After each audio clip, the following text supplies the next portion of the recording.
Panama উপকূলের সমুদ্রের নিচে ১২০ দিন অবস্থান করে বিশ্ব রেকর্ড গড়েছেন একজন জার্মান নাগরিক।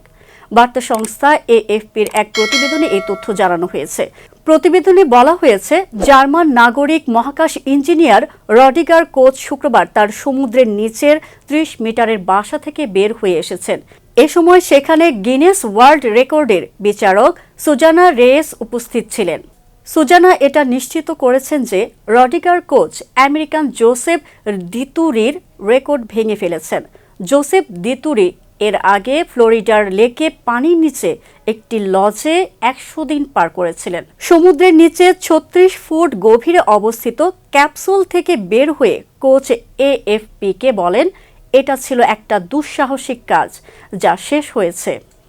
এটা চমৎকার, যেখানে সবকিছু শান্ত এবং অন্ধকারময়, সমুদ্র যেখানে জ্বলজ্বল করে। পোর্ট হোলের মাধ্যমে সমুদ্রের ভিউ সম্পর্কে রোডগার কোচ এএফপিকে এমনটা বলেছেন। কোচ বলেন, এই অভিজ্ঞতার বর্ণনা দেওয়া অসম্ভব, আপনাকে নিজ থেকে এই অভিজ্ঞতা অর্জন করতে হবে। কোচের ক্যাপসুলে একটা বেড, একটা টয়লেট, টিভি, কম্পিউটার এবং ইন্টারনেটের সুবিধা ছিল।